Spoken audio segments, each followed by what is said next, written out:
Bonjour, j'inaugure une nouvelle série de vidéos pour vous présenter des livres pour enfants sans violence éducative ordinaire. Et avec de la créativité, de la poésie et du respect de la dignité des petits et des grands. J'aime beaucoup la littérature jeunesse, je pense qu'elle est tout à fait adaptée aux bambins, aux enfants, aux adolescents et aux adultes. Je crois qu'on peut faire beaucoup de travail avec la littérature jeunesse et voilà, j'ai envie quand même de partager mes idées sur la question avec vous. Et le premier livre que j'ai choisi porte sur le sujet des frères et sœurs. Alors sur le sujet des frères et sœurs, j'ai trouvé pas mal de livres intéressants qui mettent beaucoup en avant j'aime ma petite sœur, j'aime mon petit frère, et c'est tellement mignon de mettre en avant ce genre de choses. En même temps, on sait très bien que ça n'est pas la réalité. Nos enfants se disputent, nos enfants se détestent, nos enfants s'adorent aussi, mais il y a beaucoup d'interactions, de conflits, de querelles qui nous épuisent. Et quelquefois, je trouve que de lire un livre qui finalement ne reconnaît pas la situation, va dire à un enfant qu'il aime son petit frère ou sa petite sœur, alors que ce n'est pas du tout ce qu'il ressent, j'ai l'impression que les enfants ne vont pas se sentir reconnus là-dedans. Donc allons-y gaiement avec Frangin de Rocio Bonilla, aux éditions du Père Fouettard. Franchement, appeler une maison d'édition comme ça, bon, ça serait pour moi une sorte d'objection. Mais je trouve que le livre est génial. Alors Frangin, ça nous dit en gros, la première chose que ça nous dit, c'est « j'aime pas ma sœur ». Et voilà comment la grande sœur est représentée, comme une espèce de rhinocéros. Voilà. Donc on commence comme ça. Le lundi et le mercredi après l'école, on rentre ensemble à la maison. Elle m'oblige à lui donner la main. Elle fait comme si j'étais petit. Bon, je vais passer sur quelques images qui sont très chouettes. Et finalement, elle n'est pas très cool, la grande sœur. Elle se met tout le temps en colère et elle me met en colère. C'est une brute. Il y a une reconnaissance là-dedans. Je pense que ça peut vraiment donner la possibilité à vos enfants de s'exprimer sur les relations qu'ils entretiennent avec leurs frères ou leurs sœurs. Même si personne ne construit de tours aussi hautes que les siennes, là on reconnaît l'admiration du petit pour le grand, je trouve.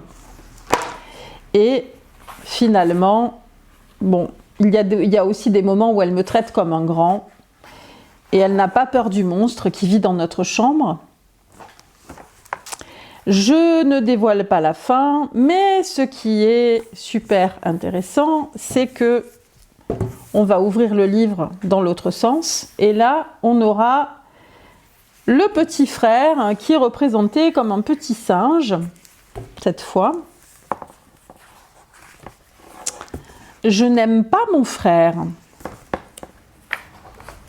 Le lundi et le mercredi après l'école, je dois le ramener à la maison. Je ne peux pas rester parler avec mes copines. Il touche toujours à mes affaires, il casse tout. Alors, je vais passer. Je trouve que c'est assez intéressant parce que ça reflète aussi toutes les problématiques qui peuvent exister entre frères et sœurs. Le petit frère qui va vouloir jouer avec les grands alors que les grands veulent être entre eux, ou alors qui va essayer d'explorer les affaires de son grand frère ou de sa grande sœur et c'est pas forcément bienvenu. Et puis il est complètement barré, il dit que quand il sera grand il veut être... Alors ça j'aime pas du tout, pleurnicheur. Alors j'aime pas pour plusieurs raisons. J'aime pas parce que ça véhicule l'idée que les garçons ne devraient pas pleurer et franchement on n'a pas du tout besoin de ça.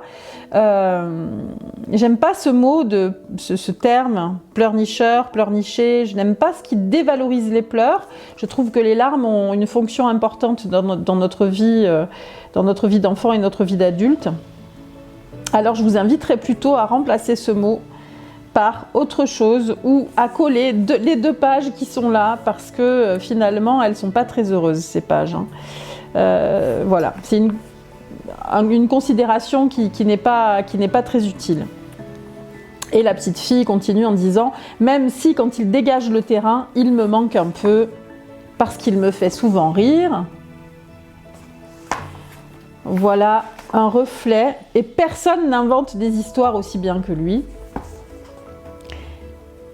C'est le reflet d'une relation entre frères et sœurs, entre haut et bas, finalement, de la vie de famille. Et ça se termine pas par cette phrase-là, mais avant la chute, nous avons, au fond, c'est pas si mal d'être deux. Donc, on a la vision du petit et on a la vision du grand. Et je vois que ça va être une collection où on va avoir chaque fois deux points de vue dans une histoire. Et ça commence par « Il n'y a jamais qu'un seul côté à une histoire ». Donc voilà, moi j'ai quand même aimé Frangin, malgré l'histoire des pleurs, que je trouve pas très heureuse, parce que ça reconnaît vraiment ce que vivent nos enfants dans la fratrie. Ce livre reconnaît leurs difficultés et peut être une base de discussion relativement solide. Et puis il est très drôle et il se termine d'une façon très inattendue. Donc je vous laisse le découvrir. Donc Frangin de Rocio Bonilla. Je vous dis à très bientôt.